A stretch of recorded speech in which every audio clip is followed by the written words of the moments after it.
Another mystery buried deep in the hills of eastern Washington keeps resurfacing, a bottomless pit said to be a pathway to the paranormal. Sa lupang pag-aari ni Mel Water sa Manastash Ridge west ng Ellensburg, Washington, may isang butas sa lupa na parang balon, pero hindi ito balon, tulad ng mga may-ari ng property na nauna sa kanya. Ginamit ni Mel ang butas bilang tambakan ng basura at gayon din ang mga kapitbahay niya. Mga basura, sirang appliances, lumang gulong, lahat itinapon sa butas na ito. Maya-maya nagtaka si Mel kung bakit hindi ito napupuno. At pagkatapos ay nagsimula niyang mapansin ang iba pang mga kakaibang bagay tungkol sa butas. Ang kanyang mga aso ay takot lumapit dito. Nagdulot ito ng mga kakaibang signal sa kanyang radyo at tila wala itong ilalim. Mula noon naging obsession na ang curiosity ni Mel. Pero bago tayo pumunta sa ilalim nito, please paki-like naman ang video na ito. Pa-subscribe na rin para updated kayo sa mga susunod pang video. Salamat! Ang paligid ng hukay ay may 9 na talampakan at 9 na pulgada ang lapad.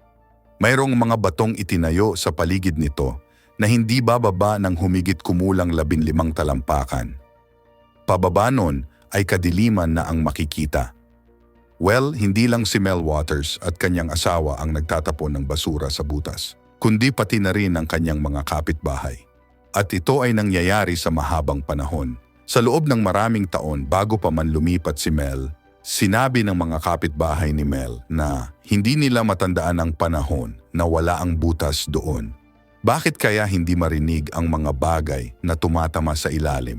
Bakit walang marinig kahit man lang echo? Gumawa ng paraan si Mel upang matukoy ng eksakto kung gaano kalalim ang butas na ito. Si Mel ay may dalang fishing line. Naglagay siya ng pabigat sa fishing line at ibinaba ito sa butas.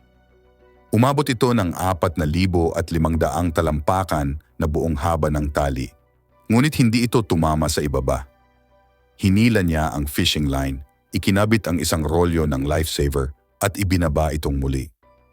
Gustong makita ni Mel kung may tubig sa ilalim.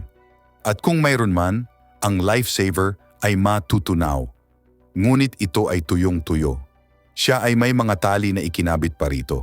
Bawat isa ay 5,000 talampakan. Ikinabit pa niya ang isang rolyo na ngayon ay halos 10,000 talampakan na, ngunit hindi pa din naabot ang ilalim. Nagkabit at nagkabit pa siya ng fishing line at ibinaba sa butas, ngunit hindi niya talaga maabot ang ilalim. Sa mga oras na yon ay naubusan na ng fishing line si Mel, 80,000 talampakan na ang naibaba niyang tali na mahigit 15 milya kung susumahin.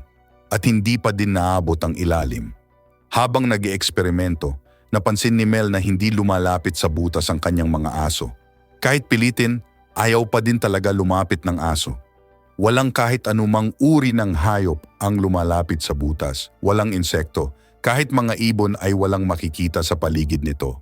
Dahil alam ng kanyang mga kapitbahay ang butas, nagtanong-tanong si Mel kung napapansin ba nila ang kanilang mga aso na hindi mapakali sa butas. Lahat sila ay nagsabi ng oo, tapos sabi ng isa sa mga kapitbahay niya, "Speaking of dogs, kamakailan lang ay namatay ang kanyang aso at itinapon niya ang katawan nito sa butas."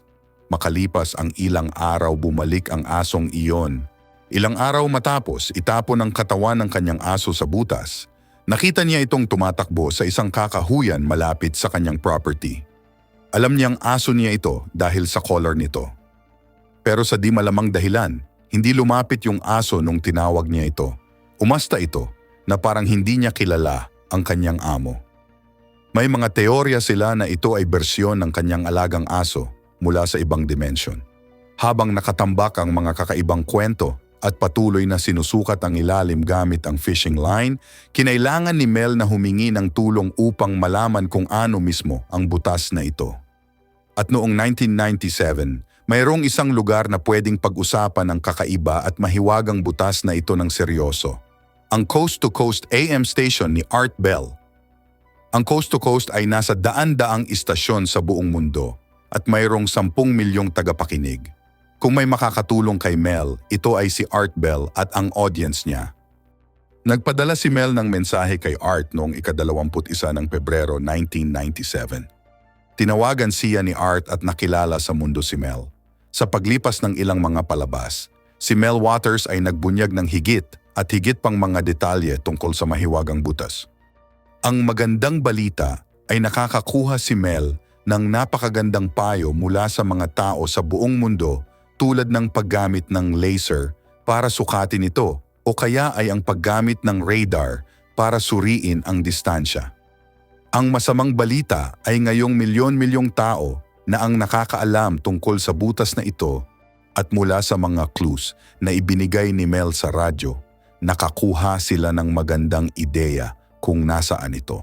Kinabukasan pagkatapos ng unang broadcast, si Mel ay bumalik sa kanyang ari-arian ngunit may nakaharang na sa entrance.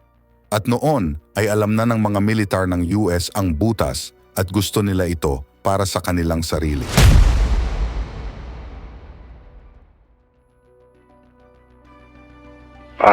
After the show on Friday night, I went out there and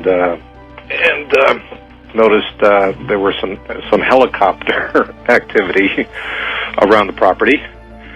There was further helicopter activity the next day, and so I figured that clearly somebody out there listens to your program. Oh, yes. Sinabi ni Mel na ang butas ay maaaring makaapekto sa lahat ng mga nakapaligid dito. Iniiwasan ito ng mga hayop, ngunit tila napakaganda ang tubo ng mga halaman sa paligid nito. Kakaiba ang kinikilos ng mga radyo. Nang si Mel ay nagdala ng radyo malapit sa butas, ang signal ay nagiging static at pagkatapos ay magsisimulang makasagap ng mga broadcast mula sa ibang lugar. Isang araw nagsimulang masagap ng kanyang radyo ang inilalarawan niyang lumang musika.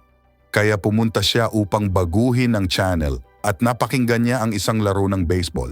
Nakikinig siya ng maayos hanggang sa malaman niya na ang laro ay nagaganap noong 1967. 30 years ang nakalipas. Halos isang oras ang unang tawag ni Art kay Mel. Si Mel ay nanatili sa Ellensburg ng ilang araw at tumawag mula roon. Nang bumalik si Mel Waters mula sa bayan, ang daan patungo sa kanyang ari-arian ay hinarangan ng mga armadong tauhan ng militar at may ebidensya na nagdala sila ng mabibigat na makinarya. Sinabi nila kay Mel na may bumagsak na eroplano sa kanyang property, ngunit wala namang nabalita tungkol sa isang pagbagsak na eroplano. Walang sunog, walang usok. Ngunit sinabi pa rin nila kay Mel na hindi niya ma-access ang property hanggang sa ganap na maimbestigahan ang pag-crash. Nang hiniling ni Mel na makausap ang kinauukulan, sinabi sa kanya ng isang lalaking nakasuot ng civilian na hindi na sa kanya ang lupa at napakadaling makahanap ng drug lab sa property na pwedeng isisi sa kanya kung hindi siya aalis. Nagbanta si Mel na pupunta siya sa press. Sinabi sa kanya ng kinaukulan na, "Sige at magsalita ka, ngunit siguradong walang maniniwala sa'yo." Ngunit paniniwalaan ito ni Art Bell at ng kanyang mga tagapakinig. At makalipas ang ilang araw, tinawagan ni Art si Mel para sa update. Sinabi ni Mel na may isang kapitbahay siya na nakakita ng isang madilim na sinag na lumalabas sa butas at pataas ito sa mga ulap at ito ay mas madilim pa kaysa sa anumang nakita niya. Inamin ni Mel na hindi niya ito nakita mismo. Ngunit sinabi ni Art Bell at ilang tumatawag na ang bahaging ito ng Washington ay may maraming UFO sightings, pagkawala at iba pang paranormal activity. Ang mga tumatawag ay may sariling mga teorya. Marahil ang butas ay nakatirik sa isang ley line na nakakabit sa isang portal sa ibang dimensyon. O ito ay isang portal na sa paglipas ng panahon ay naging dahilan kung bakit nawala ang lahat ng itinapon dito. Baka may lugar na parang alternate reality na kung saan ay may malaking tambakan ng basura, mga lumang appliances at patay na hayop na nakatambak lang doon. Who knows? Naisip ng mga tumatawag na maaaring ito ay isang lagusan patungo sa Hollow Earth. Merong maraming mga teorya at dahil hindi na ma-access ni Mel ang kanyang ari-arian, nakipag-usap siya sa ibang mga lokal na sinusubukang makakuha ng higit pang impormasyon. May nagpaalala kay Mel na ang pagtawag sa istasyon ng radyo ay isang malaking pagkakamali dahil halatang nakikinig ang gobyerno. Nang natapos ang palabas ay pumayag si Mel na bumalik para sa isang update. Sa araw na nakatakdang muling magpakita si Mel, Hindi siya sumipot at hindi na makontak ang kanyang telepono. Maybe my audience is not aware, but a television crew went up to Ellensburg after we did the last program and researched this. And I'll be doggone, they didn't find the hole, but they did find near the area where you were talking about a lot of military blueprints and all kinds of information that would indicate the military, in fact, had been there or was there. Oh, they would have probably seen a lot of yellow gear tread marks in the ground. Yep. 3 taon bago muling sumipot si Mel. Sinabi niyang inalok siya ng $3 milyong bawat taon para paupahan ang kanyang ari-arian sa kung sino man. Ngunit ang deal ay kailangan niyang pumirma sa isang non-disclosure agreement, umalis ka agad ng bansa at huwag nang babalik pa. Sumangayon si Mel sa deal at siya ay tumira sa Australia sa loob ng 2 taon. Ngunit namimiss niya ang kanyang pamilya, kaya't nagpa siyang bumalik ng States para bumisita. Binalaan si Mel na huwag gawin ito, ngunit ginawa pa rin niya. Sa mga oras na iyon, nakipag-ugnayan siya kay Art Bell at pumayag na magpunta sa istasyon ng radyo, ngunit hindi siya nagpakita. Sabi ni Mel, noong araw na pupunta daw sana siya ng istasyon, sumakay siya ng bus para bisitahin ang kanyang pamangkin at sa bus, may kung anong naganap na alitan at dahil dito, tinawag nila ang mga pulis. Lahat ng pasahero ay tinatanong at pinasakay sa ibang bus, pagkatapos noon ay bigla siyang nawala ng malay. At ang sunod niyang naalala ay nasa San Francisco siya at paglipas ang 12 araw. Nagising siya sa isang eskinita, nawawala ang wallet at susi niya. Napagtanto niyang masakit ang braso niya. Inaangat niya ang kanyang manggas at may mga tusok siya ng syringe at mga marka ng tape mula sa isang IV. At habang mas naliliwanagan siya, nalalasahan niya ang dugo sa kanyang bibig at nawawala ang kanyang mga ngipin sa likod. Hindi na nakabalik si Mel sa kanyang property. Nagkaroon ng legal na action laban sa kanya para sa iligal na konstruksyon, mga linya ng kuryente, septic tank, at mga sementadong kalsada. Ngunit siyempre hindi niya ginawa ang mga ito dahil inukupan ng gobyerno ang ari-arian niya sa loob ng 2 taon. Nawala sa kanya ang lahat at isang araw pagkatapos tumawag sa palabas ni Art na walan ng laman ang kanyang bank account.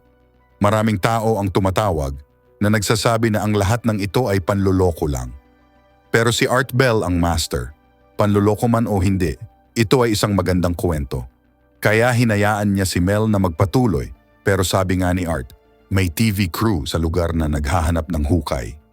Hindi nila ito natagpuan, ngunit nakakita sila ng ebidensya ng maraming aktibidad ng militar at ang no-fly zone ay misteryosong pinalawak upang masakop ang lugar. Sa katunayan, ang Terra server na isang mapping site bago ang Google Earth ay nagpakita na ang buong lugar ay na-blackout at ito ay kumpirmado. Sinabi ng mga may skeptical callers na maaaring mahanap ni Mel ang natakpang bahagi ng mapa at magpanggap na naroon ang kanyang property.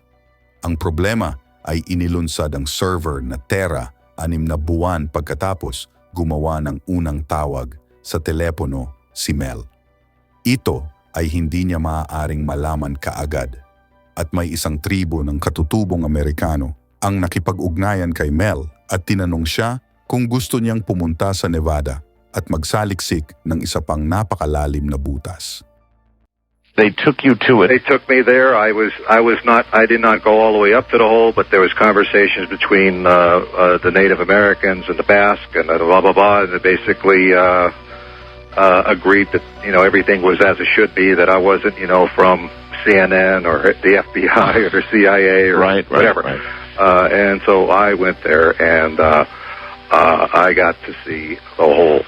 Now, All right. What's there? Ang pangalawang butas ay hindi matatagpuan sa Indian Reservation kung saan sila nakatira. Ito'y pampublikong lupain na ginagamit ng mga Basque. Ang Baskar at ang etnikong pangkat na nagmula sa isang maliit na rehiyon sa pagitan ng France at Spain. Ang Basque ay nanirahan sa ilang lugar ng Estados Unidos, kabilang ang Nevada, noong kalagitnaan ng 1800s. Ginagamit nila ang lupaing ito sa pagpapastol ng mga tupa. Sinabi nila kay Mel na ang butas ay naroon na mula pa nang ang kanilang mamamayan ay nanirahan doon at ito'y hindi bababa ng 200 taon. Itinuturing nilang sagrado ang butas at ang lupa sa paligid nito. Mahigit siyam na talampakan lang ang lapad ng butas na ito tulad ng kay Mel. Ngunit kung ang butas ni Mel ay mayroong batong retaining wall na ilang talampakan, ang pangalawang butas ay may metal collar at may metal lining pababa na hanggang sa kayang makita ng mga mata. Ang butas na ito ay mainit kapag nahahawakan. Mararamdaman din ang init sa paligid nito at ang metal na ito ay hindi gumagawa ng anumang tunog o vibration. Nang hindi sinasadyang nalaglag ni Mel ang isang tool niya sa collar ng metal, walang man lang narinig na kahit anumang tunog. Sinimulan ni Mel at ng mga Baskar ang kanilang mga eksperimento. Ang unang pagsubok ay ibinaba nila ang isang balde ng yelo pababa sa butas, mga 1,000 talampakan at naglagay sila ng ilang yelo sa ibabaw bilang kontrol. Nang matunaw ang ibabaw ng yelo ay inangat nila ang balde. Ngunit hindi man lang natunaw ang yelong yon. Ang mas kakaiba, hindi na malamig ang yelo pag hinahawakan at wala man lang kahit konting tubig. Ang yelo ay naging parang malalaking piraso ng asin. Kaya sinubukan nilang tunawin ang yelo sa apoy. Hindi ito natunaw, nasunog ito. Hindi lamang iyon, patuloy itong nasusunog sa loob ng maraming buwan. Kaya nagpatuloy silang nagbababa ng yelo sa butas. Halos 2/3 ng oras ay normal itong natutunaw. Ngunit kadalasan ito ay nagtatransform. Sa puntong ito, ang isa sa mas matapang na Bask ay nagboluntaryong bumaba mismo sa butas. Ngunit sinabi nila na ito ay hindi magandang ideya, kaya nagpasya silang magpababa ng isang tupa. Ngunit, Well, I just felt I was in the presence of something extraordinary, something beyond extraordinary, something like in that category of having a religious thing. This was just such a stunning thing to witness. ayaw pumasok ng tupa sa butas. Habang papalapit ito ay lalo itong nagpupumiglas. Ibinaba nila ang crate pababa sa butas hanggang sa 1,000 talampakan. Sa puntong iyon, huminto ito sa paggalaw. Nakakarinig sila ng tila humuhuni. Iniwan nila ang tupa doon sa loob ng 30 minuto at pagkatapos ay iniangat ito pataas. Wala itong paggalaw. Hindi nagbago ang crate at ang tupa ay mukhang maayos pa rin, ngunit ito ay patay na. Ang mga Bask ay marunong kumatay ng tupa, kaya dinala nila ito sa isang mesa para sa mabilis na ma-autopsy. Ang una nilang napansin ay ang tupa ay parang naluto ang loob. Ang pagkuha ng halos buong cavity ng katawan ng tupa ay inilarawan ni Mel bilang isang higanteng tumor. Pagkatapos nito ay nagsisimulang gumalaw ang tumor. At doon ay hiniwa nila ang tumor. Ang nasa loob ng tumor ay inilalarawan ni Mel na parang fetal seal, para itong baby seal. Nakakabit ito sa tumor sa pamamagitan ng umbilical cord. Ngunit ang malasil na nilalang na ito ay may mga mata ng parang sa mga tao. Saglit nilang pinagmamasdan ang nilalang habang ito ay gumagapang sa dulo ng mesa. At pakiramdam ni Mel ay gusto nitong bumalik sa butas. Kaya kinuha niya ito at inilagay malapit sa gilid. Malansa ang nilalang at sinabi ni Mel na amoy ozone ang fluid.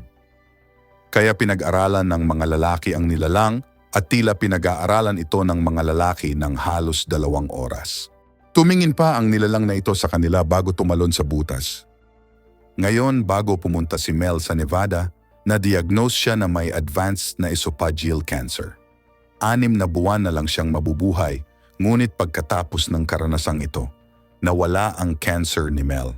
Sa tingin niya ay pinagaling siya ng hindi kilalang nilalang. Pakiramdam ni Mel ay nagkaroon siya ng transcendent experience. Tuluyan na siyang nagbago pagkatapos nito. Across from me over here is the actual roadway into Mel's Hole. Don't go up that road. Up there a ways is a fence. But you get across that fence, you're in a deep bunch of trouble. It might be that you simply disappear, period. Makalipas ang ilang buwan, bumalik si Mel sa coast to coast. May nangyaring kakaiba sa timba ng yelong iyon. Matatandaan na dinala ng isa sa mga Basques ang nasusunog na yelo sa kanyang cabin upang gawing heater. Inilagay niya ito sa isang kalan. Nasunog ito ng maraming buwan at tinatanggal nito ang lahat ng kahalumigmigan sa hangin. Ang hangin sa cabin ay palaging tuyo, gayon din ang katawan ng may-ari. Palagi siyang nauuhaw. Kapag nagpapakulo ng tubig, ang singaw ay naa-absorb ng kalan. Isang araw bumagsak ang kalan sa sahig at sa lupa sa ilalim ng kabin, ngunit mainit pa rin ito. Pinagtagpi-tagpi niya ang sahig at ginamit ang butas bilang heater. Makalipas ang ilang linggo, nang pauwi na siya, gumuho ang buong kabin niya at ito'y naging alikabok. Saglit siyang lumipat sa kapatid niya. Makalipas ang isang buwan, bumalik siya sa kabin at nakita niyang 5 talampakan na ang lalim ng kalan. Tila gumagawa ito ng mas maliit pero malalim na butas. Hindi nila maiangat ang kalan. Kinailangan ng higanteng crane para tuluyang mailabas ang kalan sa butas. At sa puntong ito, sinabi ng mga Basque na minsan sila ay binibisita ng nilalang na natuklasan nila sa butas. Ang misteryosong seal. Naramdaman nilang ito ay mabait na nilalang at itinuturing nila ang karanasang ito bilang napaka-espiritual.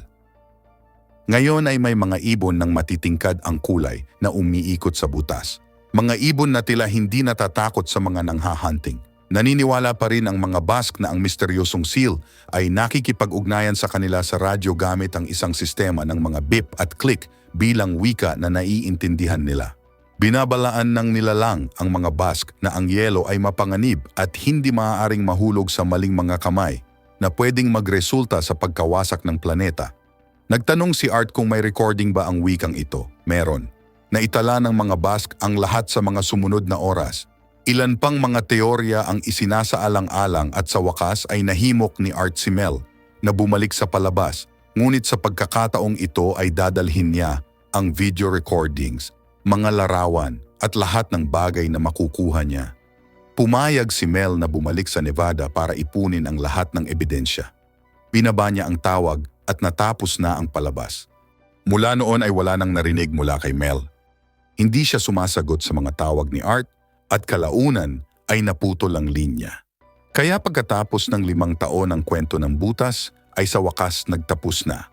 Ngunit nag-iwan ito ng napakaraming katanungan.